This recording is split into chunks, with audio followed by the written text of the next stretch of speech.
Hello everyone. इस video में हम क्लास 10th ज्योग्राफी का चैप्टर 3 रीड करेंगे जिसका नाम है जल संसाधन। तो चलिए शुरू करते हैं। जैसा कि आप जानते हैं कि 3/4 धरातल से ढका हुआ है, परंतु इसमें प्रयोग में लाने योग्य अलवणीय जल का अनुपात बहुत कम है। यह अलवणीय जल हमें सतही अपवाह और भौमजल स्रोत से प्राप्त होता है, जिनका लगातार नवीकरण और पुनर्भरण जलीय चक्र द्वारा होता रहता है। सारा जल जलीय चक्र में गतिशील रहता है, जिससे जल नवीकरण सुनिश्चित होता है। आपको आश्चर्य हो रहा होगा कि जब पृथ्वी का 3/4 भाग जल से घिरा है और जल एक नवीकरण योग्य संसाधन है, तब भी विश्व के अनेक देशों और क्षेत्रों में जल की कमी कैसे है। ऐसी भविष्यवाणी क्यों की जा रही है कि 2025 में 20 करोड़ लोग जल की नितांत कमी झेलेंगे। जल दुर्बलता और जल संरक्षण एवं प्रबंधन की आवश्यकता।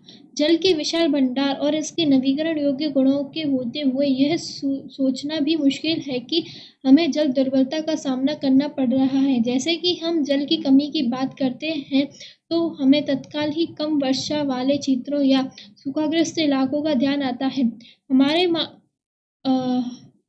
हमारे मानस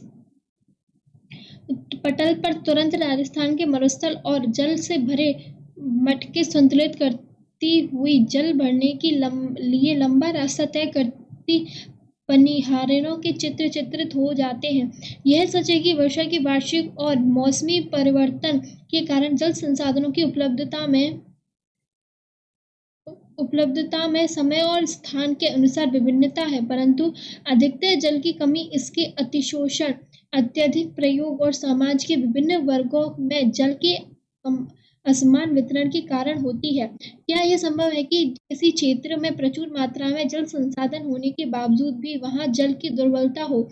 हमारे कई शहर इसके उदाहरण हैं। अतः जल दुर्बलता अत्यधिक और बढ़ती जनसंख्या और उनके परिणाम स्वरूप जल की बढ़ती मांग और उसके असमान वितरण का परिणाम हो सकता है। जल अधिक जनसंख्या के लिए घरेलू उपयोग में ही नहीं बल्कि अधिक अनाज उगाने के लिए भी चाहिए। अतः अनाज का उत्पादन बढ़ाने के लिए जल संसाधनों का अतिशोषण करके ही सिंचित क्षेत्र बढ़ाया जा सकता है और शुष्क ऋतु में भी खेती की जा सकती है। संचित कृषि में जल का सबसे ज्यादा उपयोग होता है। शुष्क कृषि तकनीकी तथा सूखा प्रतिरोध फसलों के विकास द्वारा अब कृषि क्षेत्र में क्रांति लाने की आवश्यकता है। आपने टेलीविजन विज्ञापनों में देखा होगा कि बहुत से किसानों के खेतों पर अपने निजी कुओं और नलकूप हैं, जिनसे सिंचाई करके वे उत्पादन बढ़ा रहे हैं, परंतु आपने सोचा है कि इसका परिणाम क्या हो सकता है? इसके कारण भौम जल स्तर नीचे गिर सकता है और लोगों के लिए जल की उपलब्धता में कमी हो सकती है और भोजन सुरक्षा खतरे में पड़ सकती है। स्वतंत्रता के बाद में तेजी से औद्योगिकरण और शहरीकरण हुआ और विकास के अवसर प्राप्त हुए। आजकल हर जगह बहुराष्ट्रीय कंपनियां MNCs बड़े औद्योगिक घरानों के रूप में फैली हुई है। उद्योगों की बढ़ती हुई जनसंख्या के कारण अलवणीय जल संसाधनों पर दबाव बढ़ रहा है। उद्योगों को अत्यधिक जल के अलावा उनको चलाने के लिए ऊर्जा की भी आवश्यकता होती है और इसकी काफी हद तक पूर्ति जल विद्युत से होती है। वर्तमान समय में भारत में कुल विद्युत का लगभग 22% भाग जल विद्युत से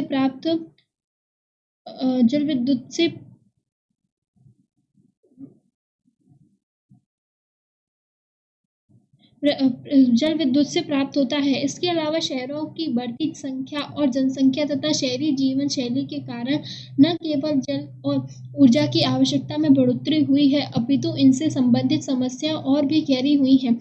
यदि आप शहरी आवास समितियों या कॉलोनियों पर नजर डालें तो आप पाएंगे कि उनके अंदर जल पूर्ति के लिए नलकूप स्थापित किए गए हैं। इसमें कोई आश्चर्य नहीं है कि शहरों में जल संसाधनों का अतिशोषण हो रहा है और इनकी कमी होती जा रही है। अब तक हमने जल दुर्बलता के सकारात्मक पहलू की बात ही की है। अब हम ऐसी स्थिति के बारे में विचार करें जहां लोगों की आवश्यकता के लिए काफी जल संसाधन है, परंतु फिर भी इन क्षेत्रों में जल की दुर्बलता है। यह दुर्बलता जल की खराब गुणवत्ता के कारण हो सकती है। कुछ वर्षों में ये यह पिछले कुछ वर्षों से यह चिंता का विषय बनता जा रहा है कि लोगों की आवश्यकता के लिए प्रचुर मात्रा में जल उपलब्ध होने के बावजूद यह घरेलू और उद्योगों अपशिष्ट रसायनों, कीटनाशकों और कृषि में प्रयुक्त उर्वरकों द्वारा प्रदूषित है और मानव उपयोग के लिए खतरनाक है। भारत सरकार ने जल जीवन मिशन की घोषणा करके ग्रामीण क्षेत्रों में रहने वाले लोगों के जीवन की गुणवत्ता में सुधार लाने और विशेष रूप से जीवनयापन और आसान बनाने को सर्वोच्च प्राथमिक दी है। जल जीवन मिशन का लक्ष्य प्रत्येक ग्रामीण परिवार को लंबी अवधि के आधार पर नियमित रूप से प्रति व्यक्ति 55 लीटर के सेवा स्तर पर पाने योग्य पाइप के पानी की आपूर्ति सुनिश्चित करने में सक्षम बना है। आपने अनुभव कर लिया होगा कि समय की मांग है कि हम अपने जल संसाधनों का संरक्षण और प्रबंधन करें, स्वयं को स्वास्थ्य संबंधी खतरों से बचाएं, खाद्यान्न सुरक्षा, अपनी आजीविका और उत्पादक क्रियाओं की निरंतरता को सुनिश्चित करें और हमारे प्राकृतिक परितंत्रों को निम्नीकृत होने से बचाएं। जल संसाधनों के अतिशोषण और कुप्रबंधन से इन संसाधनों का ह्रास हो सकता है और पारिस्थितिक संकट की समस्या पैदा हो सकती है, जिसका हमारे जीवन पर गंभीर प्रभाव हो सकता है। बहुउद्देशीय नदी परियोजना और समृद्ध जल संसाधन प्रबंधन। हम जल का संरक्षण और प्रबंधन कैसे करें? पुरातत्व, वैज्ञानिक और ऐतिहासिक अभिलेख दस्तावेज बताते हैं कि हमने प्राचीन काल में सिंचाई के लिए पत्थरों और मलबों से बांध, जलाशय अथवा झीलों के तटबंध और नहरों जैसी उत्कृष्ट जलीय कृतियां बनाई हैं। इसमें कोई आश्चर्य नहीं है कि हमने यह परिपाटी आधुनिक भारत में भी जारी रखी है और अधिकतर नदियों के बेसिनों में बांध बनाए हैं। बांध क्या है और वे हमें जल संरक्षण और प्रबंधन में कैसे सहायक है? परंपरागत बांध नदियों और वर्षा जल को इकट्ठा करके बांध में उसे खेतों में सिंचाई के लिए उपलब्ध करवाते हैं। आजकल बांध सिर्फ सिंचाई के लिए ही नहीं बनाए जाते, अपितु उनका उद्देश्य विद्युत उत्पादन, घरेलू और औद्योगिक उपयोग, जल आपूर्ति, बाढ़ नियंत्रण, मनोरंजन, आंतरिक नौचालन और मछली पालन भी है। इसलिए बांधों को बहुउद्देशीय परियोजना भी कहा जाता है, जहां एकत्रित जल में के अनेकों उपयोग सम्मिलित होते हैं। उदाहरण के तौर पर सतलुज व्यास बेसिन में बांखाड़ा नागला परियोजना जल विद्युत उत्पादन और सिंचाई दोनों में के काम में आती है। इसी प्रकार महानदी बेसिन में हीराकुंड परियोजना जल संरक्षण और बाढ़ नियंत्रण का समन्वय है। स्वतंत्रता के बाद शुरू की गई समृद्ध जल संसाधन प्रबंधन अपागम पर आधारित बहुउद्देशीय परियोजनाओं को उपनिवेश काल में बनी बाधाओं को पार करते हुए देश को विकास और समृद्धि के रास्ते पर ले जाने वाला वाहन के रूप में देखा गया। जवाहरलाल नेहरू गर्व से बांध को आधुनिक भारत के मंदिर कहा करते थे। उनका मानना था कि इन परियोजनाओं के चलते कृषि और ग्रामीण अर्थव्यवस्था, औद्योगिकरण और नगरीय अर्थव्यवस्था समृद्ध रूप से विकास करेगी। पिछले कुछ वर्षों में बहुउद्देशीय परियोजनाओं और बड़े बांध कई कारणों से परिनिरीक्षण और विरोध के विषय बन गए हैं। नदियों पर बांध बनाने और उनका बहाव नियंत्रण करने से उनका प्राकृतिक बहाव अवरुद्ध होता है, जिसके कारण तलछट बहाव कम होता है और अत्यधिक तलहट जलाशय की तली पर जमा होता रहता है, जिससे नदी का तल अधिक चट्टानी हो जाता है और जलीय जीव आवासों में भोजन की कमी हो जाती है। बांध नदियों को टुकड़ों में बांट देता है, जिससे विशेषकर अंडे देने वाली ऋतु में जलीय जीवों का नदियों में स्थानांतरण अवरुद्ध हो जाता है। बाढ़ में मैदानों में बनाए जाने वाले जलाशयों द्वारा वहां मौजूद वनस्पति और मिट्टियां जल में डूब जाती हैं, जो कालांतर में उपघटित हो जाती हैं। बहुउद्देशीय परियोजनाएं और बड़े बांध नए पर्यावरणीय आंदोलन जैसे नर्मदा बचाओ आंदोलन और टिहरी बांध आंदोलन के कारण भी बन गए हैं। इन परियोजनाओं का विरोध मुख्य रूप से स्थानीय समुदाय के वृहद स्तर पर विस्थापन के कारण है। आमतौर पर स्थानीय लोगों को उनकी जमीन, आजीविका और संसाधन से लगाव और नियंत्रण देश की बेहतरी के लिए कुर्बान करना पड़ता है। इसलिए अगर स्थानीय लोगों को इन परियोजनाओं का लाभ नहीं मिल रहा है तो इसको मिल रहा है शायद जमींदारों और बड़े किसानों को या उद्योगपतियों और कुछ नगरीय केंद्रों को। गांव के भूमिहीनों को लीजिए, क्या वे वास्तव में ऐसी परियोजनाओं से लाभ उठाते हैं? सिंचाई ने कई क्षेत्रों में फसल प्रारूप परिवर्तित कर दिया है, जहां किसान जलगहन और वाणिज्य फसलों की ओर आकर्षित हो रहे हैं, जिससे इससे मृदाओं के लवणीकरण जैसे गंभीर परिस्थिति परिमाण हो सकते हैं। इसी दौरान इसमें अमीर भूमि मालिकों और गरीब भूमिहीनों में सामाजिक दूरी बढ़ाकर सामाजिक परिदृश्य बदल दिया है। जैसे कि हम देख सकते हैं कि बाद उसी जल के अलग अलग उपयोग और लाभ चाहने वाले लोगों के बीच संघर्ष पैदा करते हुए गुजरात में साबरमती बेसिन में सूखे के दौरान नगरीय क्षेत्रों में अधिक जल आपूर्ति देने पर परेशान किसान उपद्रव पर आतुर हो गए। बहुउद्देशीय परियोजनाओं के लागत और लाभ के बंटवारे को लेकर अंतर्राज्यीय झगड़े आम होते जा रहे हैं।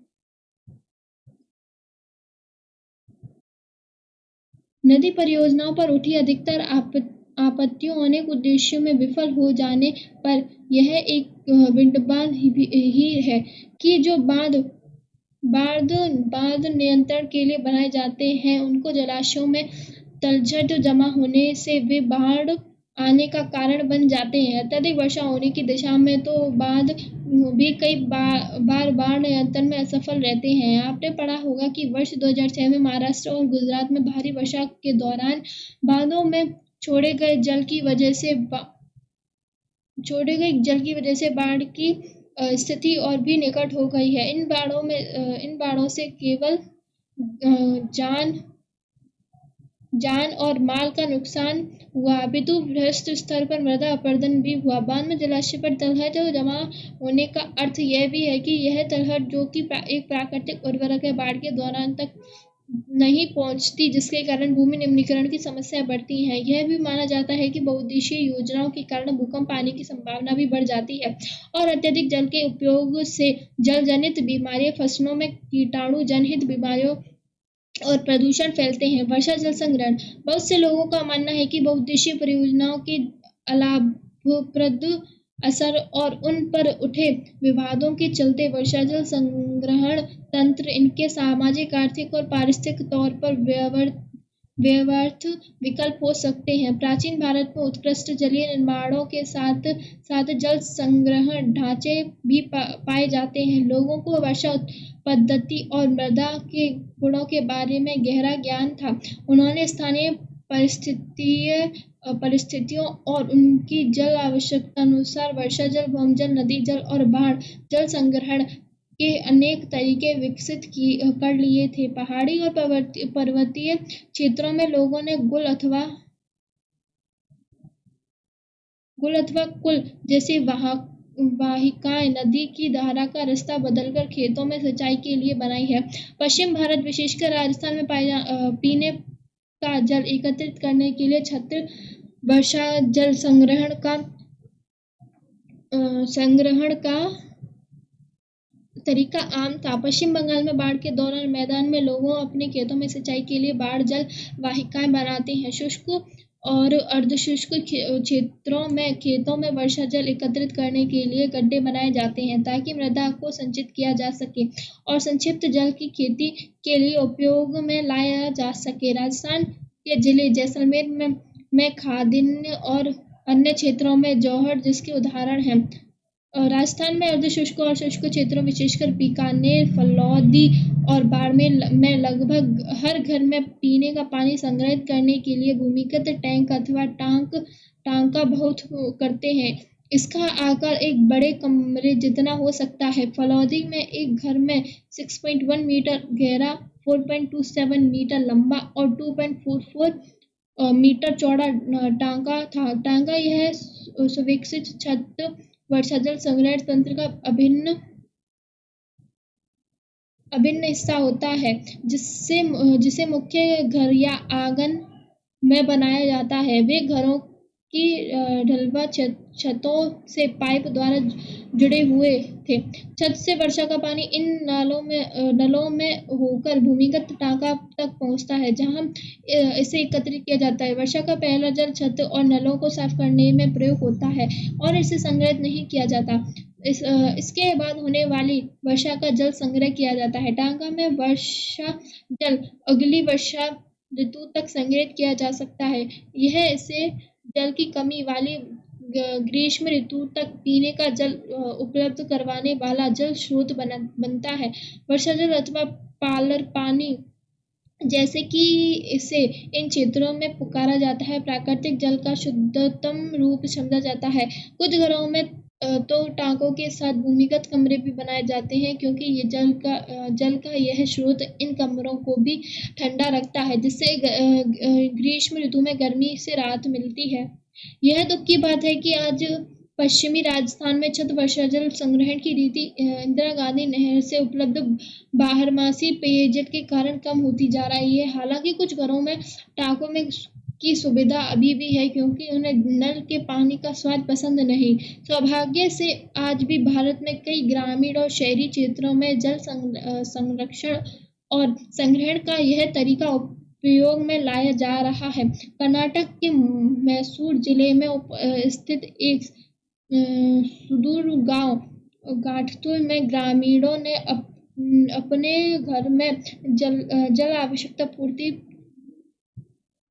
पूर्ति छत वर्षा जल संग्रहण की व्यवस्था की हुई है। गांव में लगभग 200 घरों में यह व्यवस्था है और इस गांव में न वर्षा जल संपन्न गांव की ख्याति अर्जित की है। यहाँ प्रयोग किए जा रहे वर्षा जल संग्रह ढांचे के बारे में अधिक जानकारी के लिए चित्र 3.4 को देखें। इस गांव में हर वर्ष लगभग 1000 मिलीलीटर वर्षा होती है और 10 भराई के साथ यहाँ संग्रहण दक्षता 80% है। यहाँ हर घर लगभग प्रत्येक वर्ष 50,000 लीटर जल का संग्रह और उपयोग कर सकता है। 200 घरों द्वारा हर वर्ष लगभग 10 लाख लीटर जल एकत्रित किया जाता है। धन्यवाद।